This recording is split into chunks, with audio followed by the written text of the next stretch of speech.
units are put together by the whole staff because we look at the vertical and horizontal articulation of the units and want to make sure that there's no repeats of units. There is a continuous focus on conceptual understanding, and our units are not thematic units. We really look at the concepts they develop in the students. That helps with just that the continuity of the program. The units are developed by the teachers using resources we have here at school, but also online resources, books, thinking of field trips, thinking of guest speakers we could have in the classroom, and also looking at the integration of mathematics and language and science and social studies through all those units. It is very important that we are all collaborating together, because this enriches the units of inquiry. The units are not just some words on paper. It is an evolving document that is generated by many ideas. And we integrate with the primary curriculum, so all the teachers with the different units liaise with specialist teachers, me being the art teacher, and we find the best way of integrating the arts into the unit they're doing. And that could be through transdisciplinary skills, it could be through the central idea. We look for ways in integrating which will really encourage the children to see all aspects of what they're doing in the unit. Through their assessments, formative and summative in all of their units, they're very early on taught to work together and to collaborate with each other.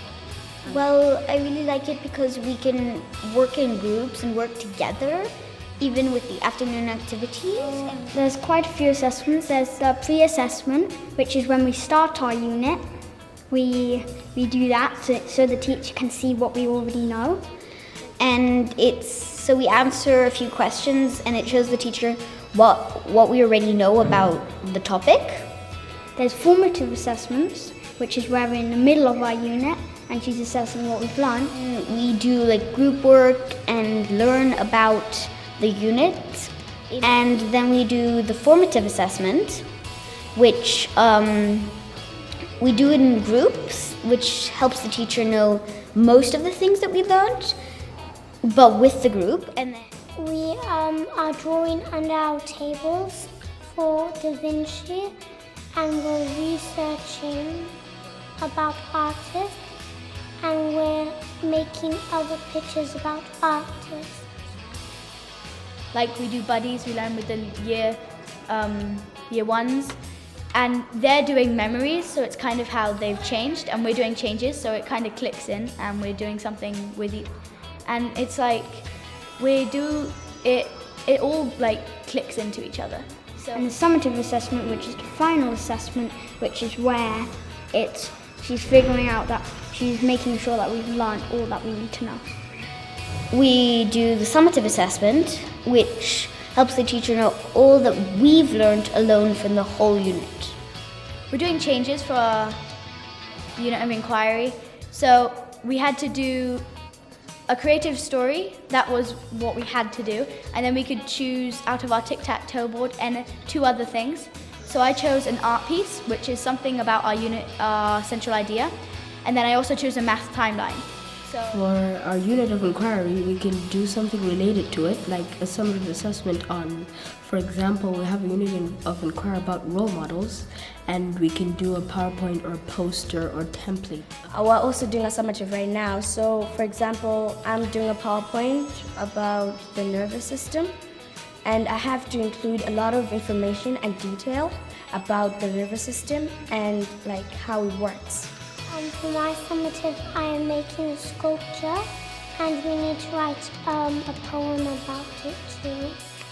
Well, what we did in our unit of inquiry in architecture, we went to my friend Gabby's dad's construction. When I first came, it was quite hard because I didn't really know anyone, and it was quite confusing because in my old school we didn't have PYP. So it was hard learning those attributes and attitudes. But after a while I got to know them and I really liked this school. The attributes and attitudes, we basically tie them into lots of our work. Like, for example, if we're learning about someone that did something for the world, like, for example, they've said Martin Luther King. So he was committed. Like, we say, what attitudes and attributes did he have? So we try to try to be all those attitudes, show all those attitudes and attributes, and it always makes us better learners. In the classroom, they're presenting small aspects of their learning, and that builds up their confidence. We went to one of the orphanages that we donated. We donated sewing machines so the young girls could learn how to sew, so they could, when they grow up, they could actually get a job from that. And we went to another orphanage for little children, and we donated money, and we threw them a Christmas party. And they had lots of food, and we had lots of fun and played with the little children in the orphanage. Part of the reason we work so closely with the EAL teachers because many of our children, or many of the new students, are coming in without much English language knowledge. And so in order to assess them appropriately, we need somebody who's able to understand where they are and also what kind of support they'll need. You get a buddy, or kind of like a buddy, and they help you and stay with you at break, and they just help you with everything.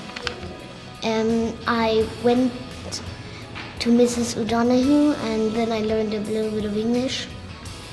Then I went to year 1, and then more people spoke English, so I also learned a little bit of words with that, and it was actually quite easy to learn English for me because I could. But in Germany, without going to Malawi, I could only count to 3, and that's the only words I could say when I was in Germany in English.